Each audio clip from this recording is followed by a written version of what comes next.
ایک انصاری مرد نے زبیر رضی اللہ عنہ سے ہرہ کے نالے میں، جس کا پانی مدینہ کے لوگ کھجور کے درختوں کو دیا کرتے تھے، اپنے جھگڑے کو نبی کریم کی خدمت میں پیش کیا۔ انصاری زبیر سے کہنے لگا پانی کو آگے جانے دو، لیکن زبیر رضی اللہ عنہ کو اس سے انکار تھا، اور یہی جھگڑا نبی کریم کی خدمت میں پیش تھا۔ حضرت صلی اللہ علیہ وسلم نے زبیر رضی اللہ عنہ سے فرمایا کہ پہلے اپنا باغ سینچ لے، پھر اپنے پڑوسی بھائی کے لیے جلدی جانے دے۔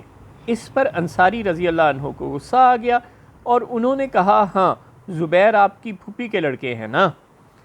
بس رسول اللہ کے چہرہ مبارک کا رنگ بدل گیا۔ آپ نے فرمایا، اے زبیر تم سیراب کر لو، پھر پانی کو اتنی دیر تک روکے رکھو کہ وہ منڈیروں تک چڑھ جائے۔ زبیر رضی اللہ عنہ نے کہا، اللہ کی قسم، میرا تو خیال ہے کہ یہ آیت اسی باب میں نازل ہوئی ہے، ہرگز نہیں، تیرے رب کی قسم، یہ لوگ اس وقت تک مومن نہیں ہو سکتے جب تک اپنے جھگڑوں میں تجھ کو حاکم نہ تسلیم کر لیں۔ تو یہ کہانی ہمیں انڈس واٹر ٹریٹی کی طرف لے کر جاتی ہے۔ بات بہت سادہ اور سیدھی ہے کہ اگر پانی کسی اونچی جگہ سے نیچی جگہ پر آ رہا ہوگا، اگر کسی ایسے مقام سے پانی گزر کر ہم تک پہنچے گا کہ راستے میں دوسروں کے کھیت پڑتے ہوں گے، تو وہ اس پانی کو استعمال تو کرے گا۔ اب ہم اس جھگڑے پر تصفیہ کر لیں، کوئی آپس میں معاہدہ کر لیں، کچھ طے کر لیں، تو یہ تو بڑی مناسب بات ہے۔ اگر ہمارے آپس کے تعلقات اتنے اچھے ہیں، اگر ہمارے درمیان کوئی اچھا ثالث موجود ہے، جس طرح کہ ہم نے دیکھا کہ حضرت زبیر رضی اللہ عنہ اور ایک انصاری صحابی رضی اللہ عنہ کے مابین یہ تنازع کھڑا ہوا کہ حضرت زبیر کی زمینوں سے گزر کر پانی ان کی طرف آتا تھا، اور حضرت زبیر پہلے پانی کو استعمال کرتے تھے، تو اس نے جھگڑا کیا اور حضور صلی اللہ علیہ وسلم کے پاس لے کر گیا اس کیس کو۔ تو انہوں نے زبیر رضی اللہ عنہ کو اجازت دے دی کہ آپ پانی کو استعمال کر لیں۔ جب اس نے تھوڑا شور مچایا تو انہوں نے پھر مزید کہا کہ آپ اپنی منڈیروں تک پانی کو آنے دیں، یعنی اچھا خاصا استعمال کر لیں، ٹکا کے استعمال کر لیں، اور اس کے بعد پانی کو آگے جانے دیں۔ اب وہ جو آخر میں زبیر رضی اللہ عنہ نے کہا ہے کہ وہ جو آیت ہے کہ تم میں سے کوئی شخص اس وقت تک صحیح مسلمان نہیں ہو جاتا جب تک کہ وہ اپنے جھگڑوں میں رسول اللہ کو ثالث تسلیم نہ کر لیں، تو یہ بات ہمیں سمجھانے کے لیے کافی ہونی چاہیے کہ یہ جو جھگڑا ہے پانی کا، اس سے ہم ایونچولی نکال کیا سکتے ہیں۔ انڈس واٹر ٹریٹی کا معاملہ ہمارے لیے جو تنازع کا سبب اس وقت بنا ہوا ہے، وہ یہ ہے کہ دنیا میں کوئی قابل بھروسہ ثالث اب موجود نہیں رہا، کوئی ایسا ثالث موجود نہیں رہا جس کا پاکستان اور ہندوستان دونوں یکساں طور پر احترام کریں اور جس کی بات کو دونوں مان لیں، اور جو انصاف سے ہمارے درمیان تصفیہ کرا دے۔ اور پھر ہندوستان کے پاس چونکہ طاقت ہے تو وہ سمجھتا ہے کہ اب اسے کسی کی بات ماننے کی ضرورت نہیں ہے۔ وہ آپ نے سنا ہوگا نا، ہوچے جٹ کٹورا لبا پانی پی پی آپرے، مطلب معذرت کے ساتھ، لیکن سچویشن اس وقت مودی حکومت کی یہی ہے۔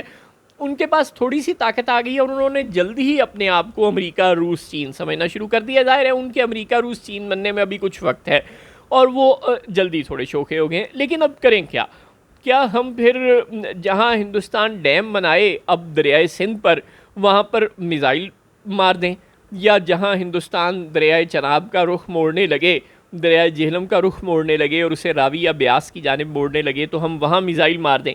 ظاہر ہے ہم ایسا نہیں کر سکتے۔ اگر کسی ثالث کی ثالثی کے باوجود ہندوستان معاہدے کی وائلیشن سے باز نہیں آتا تو کیا ہم لکیر پیٹتے رہیں؟ ظاہر ہے ایسا نہیں ہوگا۔ اس کے دو ہی حل ہیں۔ اس کا ایک حل تو یہ ہے کہ ہم اب فوری طور پر سمندر کے پانی کو قابل استعمال بنائیں۔ مالٹا جیسا چھوٹا ملک جس کی آبادی تقریباً 5.5 لاکھ ہے، دیہاں لاہور سے مقابلہ نہ کریں، پشاور سے مقابلہ نہ کریں، کراچی سے مقابلہ نہ کریں، کسی ملتان سے، کسی فیصل آباد، کسی حیدرآباد سے بھی مقابلہ نہ کریں، کوئی سکھر سے بھی کوئی چھوٹا، کوئی بہاول نگر سے بھی چھوٹا کوئی ضلع ڈھونڈ کر لائیں جس کی آبادی بہت کم ہو۔ غالباً سبی اور کولو کی آبادی بھی 5.5 لاکھ سے زیادہ ہے، تو شاید ہی آپ کو پاکستان میں کوئی ایسا ڈسٹرکٹ ملے گا بلوچستان کی آبادی بھی اب 1 کروڑ سے تو زیادہ ہو چکی ہے، تو اس کے بھی ڈسٹرکٹس میں اگر آپ آبادی کو تقسیم کرتے ہیں تو ایوریج بھی کوئی کم سے کم آبادی والا ڈسٹرکٹ بھی ہوگا تو 8-10 لاکھ آبادی تو آرام سے ہو جاتی ہے۔ ہاں چاگی اور جو دور دراز بہت بڑے بڑے ڈسٹرکٹ ہیں پاکستان کے رقبے کے حساب سے، اور جہاں پانی اور کچھ بالکل نہیں ہے، ہو سکتا ہے وہاں کی آبادی شاید مالٹا سے کم ہو، کوئی ایک آدھا ڈسٹرکٹ شاید پاکستان میں ایسا ہو، ورنہ خیر مالٹا ہے، اٹلی ہے، اسرائیل ہے، حتیٰ کہ ہندوستان نے چنائی میں سمندر کے پانی کو صاف کر کے پینے اور کھیتی باڑی کے قابل بنا لیا ہے۔ پاکستان نے کسی ایک جگہ پر پورے ملک میں آج تک سمندر کے پانی کو پینے اور کھیتی باڑی کے قابل نہیں بنایا۔ یہ افسوسناک بات ہے۔ ہم 2 کام کر سکتے ہیں۔ انڈس واٹر ٹریٹی کو اگر ہندوستان وائلیٹ کرتا ہے تو اس سے بچنے کے ہمارے پاس 2 طریقے ہیں۔ ایک تو یہ کہ سمندر کے پانی کو اب ہم قابل استعمال بنانا شروع کر دیں، جیسے کہ دنیا کے بہت سے ملک اس کو اریگیشن کے لیے بھی اور پینے کے لیے بھی استعمال کر رہے ہیں۔ اس کا پانی شانی نمک شمک اس کا نکال کے، ظاہر ہے ڈسٹیلیشن پروسیسز دنیا میں ہیں، فلٹریشن کے پروسیسز دنیا میں ہیں، اور ان کو استعمال کر کے لوگ بڑے آرام سے اب سمندر کے پانی کو کھیتی باڑی کے لیے اور پینے کے لیے استعمال کرتے ہیں۔ ایک تو ہمیں یہ کام کرنا چاہیے۔ دوسرا، ہندوستان کتنا پانی روک لے گا؟ فرض کر لیں وہ 50% پانی روک لیتا ہے کوئی، اور وہ 10 ڈیم تو بنانے سے رات، جتنے بھی ڈیم وہ بنا دے گا پھر بھی کچھ نہ کچھ پانی تو ہمارے پاس دریاؤں میں آئے گا۔ جتنا بھی پانی ہمارے پاس آتا ہے اس کا بھی ایک بڑا حصہ سمندر میں چلا جاتا ہے۔ کیا آپ کے علم میں ہے کہ ہمارے دریاؤں میں جتنا پانی بہتا ہے اس کا 70% سمندر میں چلا جاتا ہے؟ جی ہاں، 70% سے بھی زیادہ سمندر میں چلا جاتا ہے ہمارے دریاؤں کا پانی، ہم اسے استعمال نہیں کرتے۔ چین اپنے دریاؤں میں بہنے والے 96% پانی کو استعمال کرتا ہے۔ یہی حال امریکہ کا ہے، یہی حال روس کا ہے۔ دنیا کے تمام بڑے ملک کسی وجہ سے ہی بڑے ہوئے ہیں، وہ اپنے دریاؤں کے پانی کو سمندر میں نہیں گرنے دیتے۔ انہوں نے اتنے ڈیم بنائے ہیں، اتنی جھیلیں بنائی ہیں، اتنی نہریں نکالی ہیں، اپنے ملک کو، اس کی فصلوں کو اتنا سیراب کیا ہے کہ پانی کے ایک ایک قطرے کو، جو ہمارے دین نے ہمیں سمجھایا ہے کہ نعمت ہے، اس کو استعمال کرو، اس کو ضائع نہ کرو، اس پر عمل وہ لوگ کر رہے ہیں۔ خیر، تو ہم جتنا پانی ہمارے پاس آتا ہے، اور پھر بارش ہوتی ہے، ہمارے پاس بھی دریاؤں میں، ڈیمز میں سیلاب بن کر پانی باہر نکل جاتا ہے اور الٹا بستیوں کو اجاڑ دیتا ہے۔ اگر ہم بہت سارے ڈیم بنا لیں، 2-4 یا اور ڈیم بنا لیں، بہت ساری جھیلیں بنا لیں، اریگیشن کے پرپس کے لیے تو ڈیم یا جھیل بنانا ویسے بھی آسان ہے۔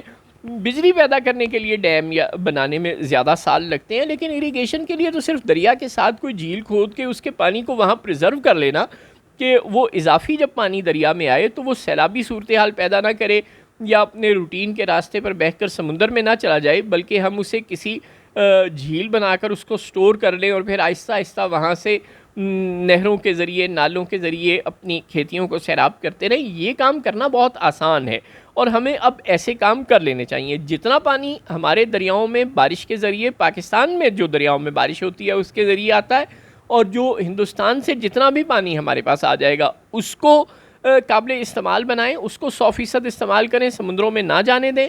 اور دوسرا، سمندر کے پانی کو صاف کر کے پینے اور اریگیشن کے لیے استعمال کریں۔ انڈس واٹر ٹریٹی کو اگر ہندوستان توڑتا ہے تو لکیر پیٹنے سے کوئی فائدہ نہیں ہوگا، کیونکہ ہندوستان طاقت کے زوم میں کسی ثالث کی ثالثی کو تسلیم نہیں کرتا، اور دنیا میں کوئی ایسا ثالث اب رہ بھی نہیں گیا جس پر سب متفقہ طور پر آنکھ بند کر کے بھروسہ کر لیں۔ چنانچہ ہمیں بجائے لکیر پیٹنے اور دیواروں سے سر ٹکرانے کے، اپنے زور بازو پر بھروسہ کرتے ہوئے اس مسئلے کا خود حل کوئی نکالنا پڑے گا۔